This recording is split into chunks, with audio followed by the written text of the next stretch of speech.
Jean-Claude Pirotte, à nouveau Jean-Claude Pirotte, un été à la Combe. C'est à la Petite Vermillon, la collection poche de la table ronde. Donc voici un extrait, page 152 à 155. Je fuis. Je jette mon sac sur mon épaule et je fuis comme si je devais ne jamais revenir. Je vais par les sentiers en quête de solitude ordinaire.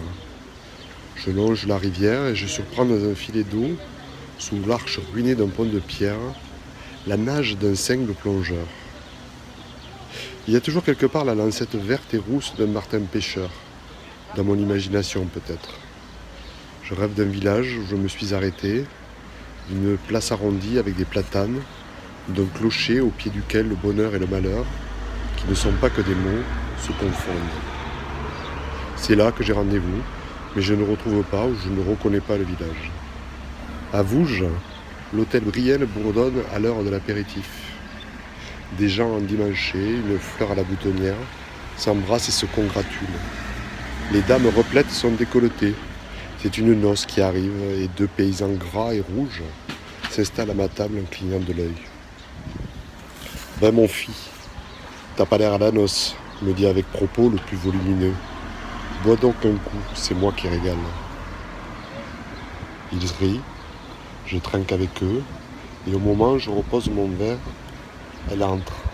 « Ah dis donc, là la ptiote du tirapite », fait mon voisin à table. Elle m'a regardé, elle m'adresse un léger signe de la tête, une moue inimitable. Je me lève et nous quittons la salle de café l'un derrière l'autre. C'est ainsi que nous sommes partis en direction du canal, sans parler, mais je lui ai pris la main. J'ai facilement repéré l'endroit d'où l'on distingue le clocher dans l'échancrure des collines. Maintenant, elle me précède. J'admire le délié de chaque mouvement, le rythme des épaules, la moire nocturne de la chevelure.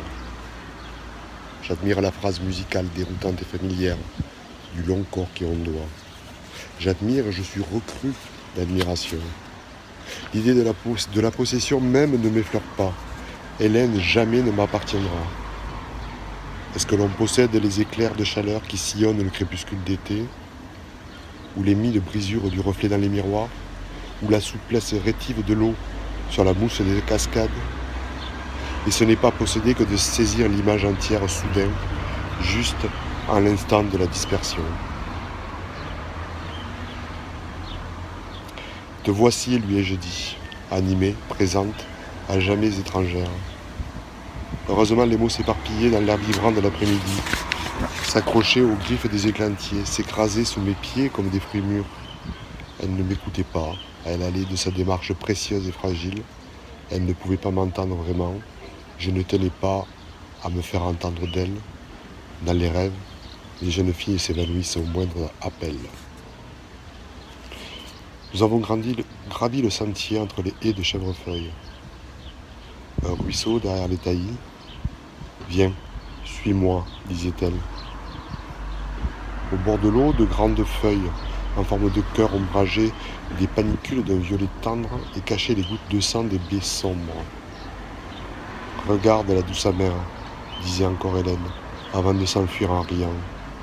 Le rire, le même rire brûlant et frais, et je ne sais quelle cruauté.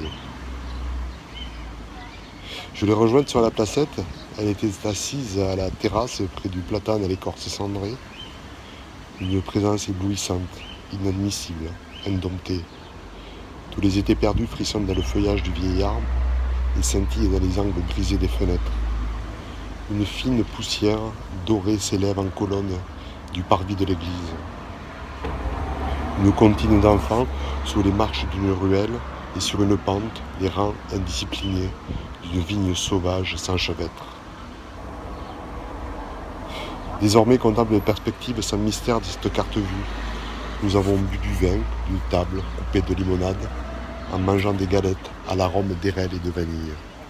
Hélène s'est levée. Je dois partir. a-t-elle annoncé. La péniche éclusera tout à l'heure au village de Trigny. Demain, nous gagnerons Somme-Courbe. C'est jour de marché. Il fera beau. Il fera beau. Je pensais très longtemps. Sans m'apercevoir qu'elle s'éloignait, qu'elle avait disparu, que la place était déserte et la petite auberge fermée, que le clocher sonnait la même heure que toujours, une heure impossible. Jean-Claude Pirotte, un été dans la courbe. Petite Vermillon, édition La Table Ronde. Bisous.